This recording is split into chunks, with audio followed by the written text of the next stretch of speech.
नमस्कार, स्वागत है आपका। मैं हूं आपके साथ आहना पुंज। आज आजाद भारत के अमृतकाल में जब उत्तर प्रदेश विधानसभा में 24 घंटे की नॉन स्टॉप बहस विजन डॉक्यूमेंट पर हुई, जो 2047 तक का डॉक्यूमेंट बनाया जा रहा है, जिसमें बताया जा रहा है कि किस तरीके से उत्तर प्रदेश को विकसित करना है, तभी बहस के बीच एक बयान ने पूरा सियासी पारा चढ़ा दिया। ये कैसे कह सकते हैं कि पूरे तरीके से बात को पलटवार कर दिया है, बात पूरी पलट दी गई है। मुख्यमंत्री योगी आदित्यनाथ ने समाजवादी पार्टी के पीडीए फॉर्मूले को सीधे निशाने पर लेते हुए उसे परिवारवादी डेवलपमेंट अथॉरिटी, आप समझिए, मैं फिर से आपको समझा देती हूं, पीडीए जिसको समाजवादी पार्टी क्या बोलती है, पिछड़ा, दलित और अल्पसंख्यक। और वहीं मुख्यमंत्री योगी आदित्यनाथ ने पीडीए की जो पूरी फुल फॉर्म, जो पूरा कहीं ना कहीं से बताया, वो किस तरीके से बताया। पी का मतलब परिवारवादी, डी का मतलब डेवलपमेंट, जहां पर समाजवादी पार्टी जिसको दलित कहती है, जिसको समाजवादी पार्टी ए से अल्पसंख्यक कहती है, और यहां पर मुख्यमंत्री योगी आदित्यनाथ ने अथॉरिटी करार दिया है। अब आपको यह भी बता दूं, यहां पर सीएम योगी आदित्यनाथ ने कुछ ऐसे छंद भी सुनाए हैं, कुछ ऐसे वाक्य भी स्वामी विवेकानंद के सुनाए, जिसमें बता दिया है कि विकास की चिंता कम है समाजवादी पार्टी को, सत्ता और परिवार की चिंता ज्यादा है। सपा ने भी पलटवार किया है, उन्होंने कहा कि पीडीए यानी पिछड़ा, दलित, वंचित और अल्पसंख्यक ही हमारी असली ताकत है और इसमें परिवारवाद का कोई सवाल ही नहीं। खैर, मुद्दे पर बातचीत करेंगे, प्रतिक्रिया लेंगे, लेकिन स्टेटमेंट्स उससे पहले।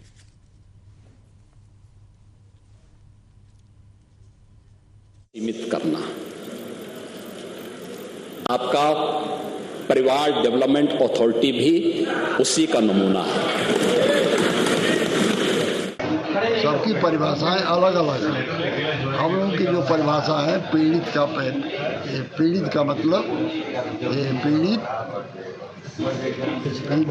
डी का मतलब कि दलित, और अल्पसंख्यक, आबादी अगड़ा, हम इसको पीडीए मानते हैं।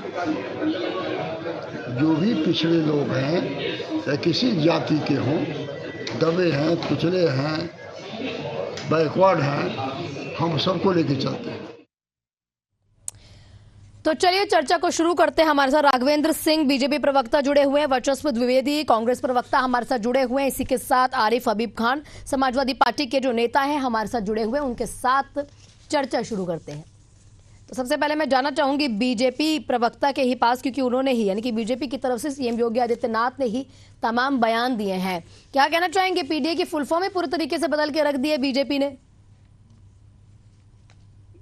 वास्तविकता यही है भाई, लंबे समय तक समाजवादी पार्टी एमवाई के आधार पर राजनीति करती रही, अर्थात मुस्लिम यादव। मैं समाजवादी पार्टी के मित्र से पूछना चाहता हूं, इन लोगों ने मुसलमानों के लिए क्या किया, यादव समाज के लिए क्या किया? यादव समाज के नाम पर सिर्फ अपने परिवार का ही पोषण किया है। कुछ नाम मैं बताना चाहता हूँ, तेज प्रताप यादव, राम गोपाल यादव, डिम्पल यादव, आदित्य यादव, धर्मेंद्र यादव, अरविंद यादव, अभिषेक यादव, अक्षय यादव, अभिषेक यादव, सल्ला यादव, लंबी श्रृंखला है, 24 नामों की श्रृंखला है, जो इनके परिवार के ही लोग हैं, जो समाजवादी पार्टी की सरकार में विभिन्न बड़े बड़े पदों पर रहते हैं। सरकार नहीं होती है, संगठन की बागडोर संभाले होते हैं। ये सिर्फ उत्तर प्रदेश की जनता को बेवकूफ बनाने के लिए नए नए सगुफा लेकर के आते हैं। अब ये नया सगुफा लेकर के आई है पीडीए माननीय योगी जी ने बिल्कुल सही कहा है। इनका जो है गणित सिर्फ अपने परिवार के चारों तरफ रहता है। बात करते हैं पिछड़ा, दलित, अल्पसंख्यक की, लेकिन इन लोगों ने अल्पसंख्यकों के लिए क्या किया? सिर्फ मुस्लिम तुष्टीकरण और झूठा मुस्लिम तुष्टीकरण। न मुसलमानों के लिए कोई योजनाएं लेकर के आए हैं, न पिछड़ों के लिए कोई योजनाएं लेकर के आए, न दलितों के लिए कोई योजनाएं लेकर के आए। मैडम, मैं एक बात बताना चाहता हूँ, आज एक घटनाक्रम हुआ है सदन में। हाँ। पूजा पाल नाम की एक विधायक है, उन्होंने माननीय योगी आदित्यनाथ जी की तारीफ कर दी। तारीफ करने लायक उन्होंने काम किया था। अतीक अहमद ने उनके पति की हत्या कराई थी, उनका सिंदूर पोंछा था।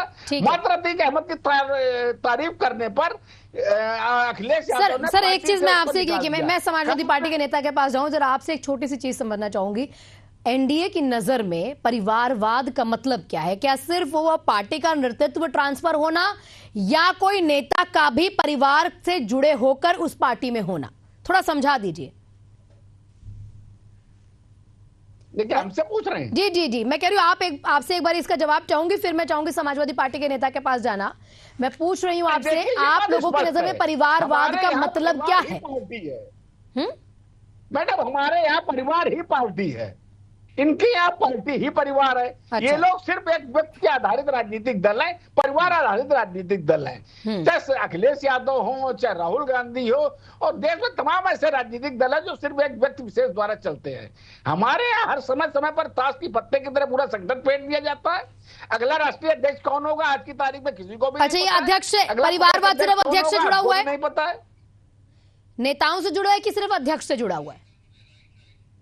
नहीं, सब नेता। देखिए ठीक है, समाजवादी पार्टी के नेता हमारे साथ हैं। आरिफ जी, आपसे समझना चाहेंगे, परिवारवाद उन्होंने बता दिया है कि उनके पार्टी में जो पूरा कहीं ना कहीं परिवार ही पार्टी है। और आप लोगों के यहाँ पर खैर जितने नाम अगर मैं लेना चाहूं, चाहे वो ज्योतिरादित्य सिंधिया हो, चाहे वो शांभवी चौधरी हो, या फिर ऐसे कई ऐसे नाम हैं जो छोड़ छोड़कर पार्टियां जाते हैं, तो सब समझना चाहेंगे ये परिवारवाद का कंसेप्ट हर पार्टी में अलग अलग क्यों है?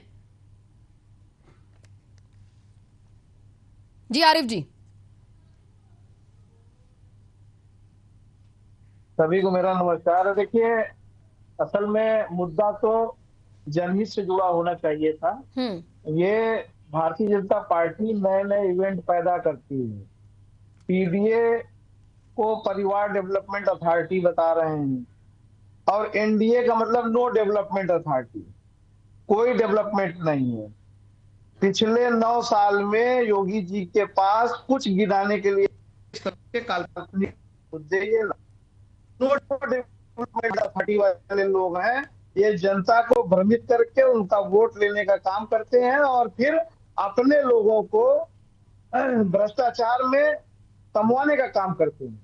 आप बताइए, मैं गिनाना चाहता हूँ, मेट्रो स्टेशन का एक स्टेशन योगी जी बढ़ा पाए क्या? सर आप थोड़ा सा ना, सर थोड़ा मुद्दे से भटक गए। सर रुकिए ना, आरिफ जी, मैंने जो सवाल किया शायद आपका ध्यान नहीं होगा, आवाज नहीं आ रही कि जो भी है, लेकिन मेरा सवाल ये नहीं। आरिफ जी रुक जाइए, मेरा सवाल बस छोटा सा आपसे है कि हर पार्टी में परिवारवाद अलग अलग तरीके से क्यों है? जैसे कि अगर मैं एनडीए में देख लूं तो वहां पर ऐसा नहीं है कि कोई ऐसा परिवार से जुड़ा हुआ सदस्य नहीं है, चाहे वो आप ज्योतिरादित्य सिंधिया देख लीजिए, आप शांभवी चौधरी देख लीजिए, एनडीए की बात कर रही हूं मैं, या बीजेपी में भी ऐसे बड़े बड़े नाम है। लेकिन अब बता दिया गया सिर्फ अध्यक्ष से रिलेटेड है या पार्टी से रिलेटेड है, अगर परिवारवाद की बात हो रही है तो?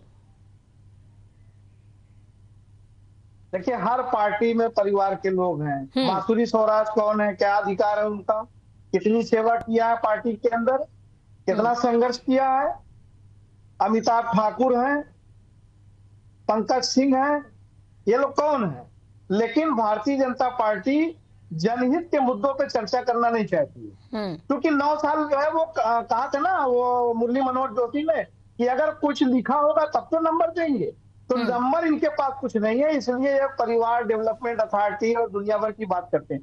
खुद मुख्यमंत्री जी जिस मठ में रह रहे हैं, अगर उनके मामा ना आए होते तो वो भी परिवार डेवलपमेंट अथॉरिटी हो गए, आज वो मठ के मालिक हैं। तो जो खुद परिवारवाद में डूबा हुआ है वो परिवारवाद का आरोप लगा रहा है। लेकिन मुद्दा क्या होना चाहिए? जो वादा करके जनता से आए थे उन वादों पर पूरी तरह से 9 साल में ये सरकार जीरो। नहीं, वो लोग तो बता देते ना, हमने 8 सालों के अंदर 8 लाख से भी ज्यादा नौकरियां दे दी है। 14 से, कल ही मैं बैठी हुई थी एक बीजेपी के प्रवक्ता के साथ, उन्होंने बताया 14 से 70 मेडिकल कॉलेज कर दिए हैं और 8.5 लाख से भी ज्यादा सरकारी नौकरियां, कोट अनकोट उन्होंने किया था, सरकारी नौकरियां दिए हैं योगी आदित्यनाथ की सरकार ने। जब पेपर लीक हो रहे हैं और लोग सुप्रीम कोर्ट में नियुक्ति का मामला फंसा हुआ है 69,000 का, और सारे पेपर लीक हो रहे हैं और सब नौकरी आप दे कहां से रहे हैं? आप मुझे बताइए, नौकरी कहां से दे रहे हैं?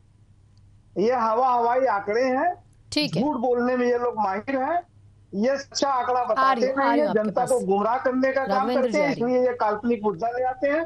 मैं निश्चित रूप से कहना चाहता हूँ कि एक भी पावर स्टेशन नहीं बढ़ा पाए, एक मेट्रो स्टेशन नहीं बढ़ा पाए, सड़कें हमने जो बना के दी थी आज वो गड्ढों में तब्दील हो गई है शहरों के अंदर। जो एक्सप्रेसवे हमने बना करके दिया और जो हमारा 70% कंप्लीट था वही बना पाए, उसके अतिरिक्त कोई नहीं बना पाए। इसके अतिरिक्त मैं आपको बताता हूँ, स्वास्थ्य व्यवस्था में 108 एम्बुलेंस जितनी हमने दी थी वो एम्बुलेंस भी आज नहीं दिख रही है। उनको चलाने के लिए इनके पास डीजल पेट्रोल नहीं है। 112 कर दिया, 100 नंबर की गाड़ी हमने जितनी दी थी वो गाड़ी सब खराब हो गई है। कोई भी इंफ्रास्ट्रक्चर जो हमने अपनी सरकार में, समाजवादी पार्टी की सरकार में आदरणीय अखिलेश यादव के दिया था, वो इंफ्रास्ट्रक्चर भी ये नहीं बना पाए, उसको रोक नहीं पाए।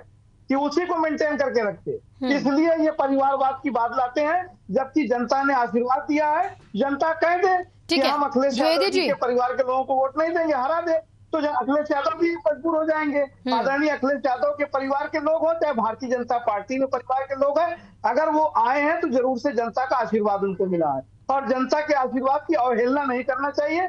जनता आज बैठाने की काम करती है तो कल उठा फेंकने का काम भी जनता करेगी। ठीक है, द्विवेदी जी आपसे समझना चाहेंगे, क्योंकि मैं सबसे पहले ना तीनों ही पार्टी समझना ये चाह रही हूं कि परिवारवाद का नजरिया हर पार्टी में किस तरीके का। उन्होंने बता दिया है कि हमारी पार्टी में जो अध्यक्ष है इस तरीके के परिवार से नहीं आते, और हमारी जो जनता है, हमारी जो पार्टी है वही हमारा परिवार है, उन्होंने भी बता दिया है। खैर उन्होंने तो समाजवादी पार्टी तो नहीं बता पाई, उन्होंने बता दिया है कि भाई वो लोग कुछ और नहीं कर पाते, इसलिए मुद्दा विहीन हो जाते हैं, मुद्दे से भटकाना चाहते हैं। द्विवेदी जी आपसे समझना चाहूंगी, परिवारवाद का मतलब यहाँ आप लोगों की पार्टी में क्या, क्योंकि आप लोगों की पार्टी में तो गांधी परिवार के आगे देखा जाए तो कुछ दिखता नहीं है। जी द्विवेदी जी। नमस्कार राजना जी, और आरिफ साहब भी और राघवेंद्र सिंह जी को भी बहुत आदरपूर्वक नमस्कार। जहां तक कांग्रेस पार्टी के विजन की बात है और परिवार की बात है, हम तो पूरे सकल राष्ट्र को परिवार मानते हैं, और कॉन्स्टिट्यूशन में ये अहद भी है, हम सभी भाई बहन, हम तो पूरे परिवार मानते हैं। हमने तो कभी डिस्टिंग्विश नहीं किया। हमारे यहाँ तो इतना बड़ा पार्टी है और इतने सारे लोगों के, सभी वर्गों के लोग समाहित हैं।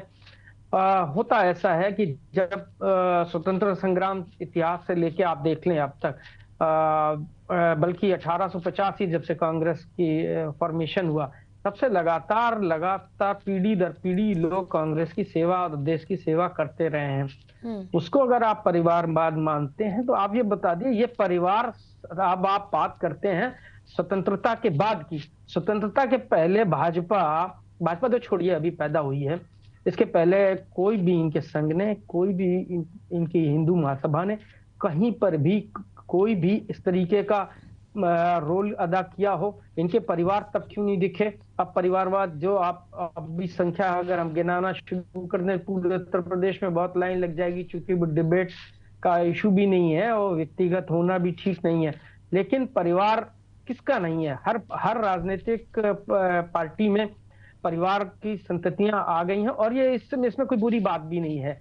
अगर कोई अच्छा व्यक्ति है और उसके अंदर देश की सेवा करने का जज्बा है और वो देश की सेवा करना चाहता है, वो कहीं से भी आया हो, किसी परिवार से, अगर किसी डॉक्टर फैमिली से सारे डॉक्टर्स आ जाएं तो आप उनको परिवारवादी डॉक्टर कहेंगे क्या? किसी परिवार में अगर इंजीनियर के सारे इंजीनियर्स आ जाएं तो क्या आप उनको परिवारवादी इंजीनियर करेंगे? आप उनसे इंजीनियरिंग नहीं कराएंगे? क्या डॉक्टर से इलाज नहीं कराएंगे क्योंकि वो परिवारवादी डॉक्टर हो गए? या इसी प्रकार की अन्य बहुत से लोक सेवा आयोग में देख लीजिए, पूरी का पूरा परिवार का परिवार लोक सेवा आयोग में है, और तो फिर हम उनको क्या कहते हैं? परिवारवादी लोक सेवा। नहीं सर, डॉक्टर इंजीनियर वगैरह एक पर्टिकुलर पेपर और कुछ पढ़ाई करके बनते हैं, तो यहाँ पर भी जनता की पढ़ाई होती है। वो तो देखिए, पढ़ाई नहीं, टिकट मिलने की बात नहीं हो रही है सर। उनका कहना है कि टिकट किसी ऐसे शख्स को नहीं दी जाती, जैसे कि बीजेपी जो है ऐसे चेहरों को मौका देती है, लेकिन जो अन्य पार्टियां हैं वो ऐसे चेहरों को मौका नहीं देती हैं जो सच में वहां पर खड़े होने लायक हो। वो सिर्फ परिवार के सदस्यों को मौका देती रहती है, ऐसा बीजेपी या फिर एनडीए का कहना है। देखिए, बड़ा मूर्खतापूर्ण बात कहने का तरीका है उनका। हाँ। अब आप ये बताइए कि मैं अपने परिवार में अपने बेटे को मान लिया राजनीति में लाना चाहता हूँ, और जनता अगर उसे पसंद नहीं करती है तो कैसे वो बन जाएगा नेता? उसके अंदर कुछ गुण होंगे, कौशल होंगे, और जनता की एक्सेप्टेंस होगी। जब जनता की एक्सेप्टेंस गांधी परिवार के प्रति है, या अन्य परिवारों के प्रति है, या भाजपा में अन्य परिवारों के प्रति है, या सपा में परिवारों के प्रति, तो वो कुछ काम कर रहे होंगे। ठीक है, राघवेंद्र जी द्विवेदी जी कह रहे हैं कि ये जो तरीका है बोलने का, भाई परिवारवाद से निकली हुई, ये सिर्फ अपना ही भला चाहते हैं, अपने लिए ही करेंगे, ऐसा नहीं है। डॉक्टर का बेटा अगर डॉक्टर बन गया तो क्या परिवारवाद हो जाएगा क्या? और ऐसे बहुत सारे नेता हैं जो एनडीए में भी हैं, जो एक परिवार से ताल्लुकात रखते हुए आगे बढ़ रहे हैं। ये मैडम, अभी उन्होंने एक शब्द कहा मूर्खतापूर्ण। जरा शब्दों का चयन ठीक तरीके से किया करें, वास्तविकता से जानते हैं। राहुल गांधी जब राजनीति में आए थे, कितना इनका राजनीतिक अनुभव था? इसी प्रकार से अखिलेश यादव जब राजनीति के क्षेत्र में आए थे, कितना इनका अनुभव था? ये परिवार के आधार पर राजनीति में नहीं आए थे क्या? राहुल गांधी आज की तारीख में 100 चुनाव हरा चुके हैं, उनकी क्या योग्यता है? अखिलेश यादव चुनाव हारने के बाद दोबारा सरकार में नहीं आ पा रहे हैं, इन दोनों की क्या योग्यता है? हमारी पार्टी में चाहे प्रधानमंत्री हो चाहे किसी राज्य का मुख्यमंत्री हो, हाँ अपवाद हो सकता है, जैसे सांसद विधायक बना देते हैं परिवार के आधार पर, जैसे मैं कल्याणपुर क्षेत्र में बैठा हुआ, हमारे पूर्व से लेके आए थे, चाहे गायकवाड़ परिवार देख ले, कोई भी परिवार देखी वो बनी है, लेकिन वो लंबे समय तक वो भी काम किया, उसका जनरेशन या थर्ड जनरेशन वर्षों तक संगठन में काम करने के बाद पंकज को बाहर कर दिए, ज्योतिरादित्य को बाहर कर लगातार 20 साल तक संगठन में काम किया। इस प्रकार से आप लोग का जो परिवार करोगे वो सिर्फ एक प्रमुख के चारों तरफ पूरा घूमता रहा है। अखिलेश यादव आ जाए तो परिवार नहीं है। मैं पूछना माल की बात करते हैं, दोयम दर्जा, ये दोगलापन पता नहीं कहां से लाते हैं। अब भारतीय जनता पार्टी की तुलना कर रहे हैं। आदित्यनाथ जी का कितना राजनीतिक अनुभव है, मोदी जी का कितना राजनीतिक अनुभव है, चाहे जितने भी नाम उठा के देख लीजिए जो आज की तारीख में भारतीय जनता पार्टी में शीर्ष पर है, उनका कितना राजनीतिक अनुभव है? लंबा राजनीतिक अनुभव है। उत्तर प्रदेश में बैठा हुआ हूँ, उत्तर प्रदेश में माननीय योगी आदित्यनाथ जी लंबे समय तक सांसद रहे, लंबे समय तक संघर्ष किया। परिवार के आधार परिवारवाद की बात कर रहे हैं, विकास की बात की, इन्होंने मात्र 90,000 सरकारी नौकरियां दी समाजवादी पार्टी ने 2017 तक। हम लोगों ने आज तक 8.5 सरकारी नौकरी दे चुकी। कितने मेडिकल कॉलेज थे आजादी के बाद से लेकर 2017 तक? मात्र 16 मेडिकल कॉलेज थे। आज की तारीख में उत्तर प्रदेश में 17 मेडिकल कॉलेज है। कितनी मेट्रो ने चलाई? लखनऊ में आ रही है, 2 मेट्रो चलाई। आज की तारीख में उत्तर प्रदेश में 12 मेट्रो चल रही है। कितने एक्सप्रेस वे? एक आजाद उड़न में घोटाले की भेंट चढ़ा था। आप लोग ऐसे बोलेंगे तो क्या समझ आएगा? मैं आरिफ जी के पास जा रही हूँ, ठीक है, समझ गई हूँ आप दोनों एक दूसरे पर वार करना चाहते हैं और वहीं से पलटवार भी होगा। आरिफ जी क्लोजिंग रिमार्क आपसे चाहूंगे। ऐसे खैर मैं बहुत से नाम की अगर मैं लिस्ट लेना चाहूँ तो जैसे ज्योतिरादित्य सिंधिया, अनुराग ठाकुर, पीयूष गोयल, वरुण गांधी, दुष्यंत सिंह, पूनम महाजन, उसके बाद प्रीतम मुंडे, पंकज सिंह, जय शाह, सुखबीर सिंह यादव, बहुत सारे ऐसे। तो लिस्ट बहुत बड़ी है, लेकिन अब समझ गए परिवारवाद का मतलब होता है कि पिता का पुत्र ने नहीं राजनीति में आना, मतलब कि पूरी पार्टी जो है किसी के कमान जो है हाथ में दे देना, इसका मतलब अब ये है। देखिए ऐसा है कि समाजवादी पार्टी का परिवार अब पीढ़ी है, जो पीड़ित है, दमित है, अपमानित है, चाहे वो किसी भी जात धर्म का हो, वही समाजवादी पार्टी का परिवार है। और आदरणीय अखिलेश यादव जी ने जब संगठन बनाया 3 साल पहले, तो निश्चित रूप से आदरणीय अखिलेश यादव जी और प्रोफेसर राम गोपाल यादव जी को छोड़ करके उनके परिवार का कोई भी व्यक्ति हमारे राष्ट्रीय संगठन में नहीं है। प्रदेश संगठन में भी उनके परिवार का कोई भी व्यक्ति नहीं है। हमने संगठन से उनके परिवार को अलग रखा है और हमने पीडीए समाज के लोगों को परिवार में जगह दी है, संगठन में जगह दी है। देखिए है क्या आनंद जी कि भारतीय जनता पार्टी जनहित के मुद्दों पर बात ही नहीं करना चाहती है। आज स्वास्थ्य की क्या व्यवस्था है? 20,000 करोड़ रुपया गोरखपुर में और प्रयागराज में दिया आपने, 3 दिन की बारिश में क्या हुआ? इस पर सवाल जवाब नहीं करना चाहती है। पब्लिक का पैसा जा कहां रहा है? 20,000 करोड़ रुपया आपने खर्च कर दिया और आपने नाली की निकासी नहीं की। लोगों को पानी में डूब के अपने घर में जाना पड़ा। नहीं तो आप लोग भी तो सर स्थगित हो जाती है, तो या तो नहीं सदन तो यहाँ तो स्थगित होता चाहिए, वॉकआउट हो जाता है। और इस तरीके से जनता के मुद्दे तो वैसे भी आप लोगों के द्वारा भी नहीं रखे जा रहे। अगर आप कह रहे हैं कि वो लोग मुद्दा विहीन हो जाते हैं तो वहां पर भी कहीं ना कहीं विपक्ष भी कमजोर पड़ जाता है। सर इसको भी स्वीकारना पड़ेगा आपका। हमने हमारी तख्तियों को देखिए, हमारी तख्तियों को देखिए, हमारे विधानसभा में माननीय विधायक लोग तख्ती लेकर के खड़े थे, उस पर लिखा हुआ था कि जो वादे आपने किए थे ये कब पूरे करेंगे। 47 वो पिछड़ी दल उसका क्या पूजा पाल का आज ही आपने निकाला संगठन से।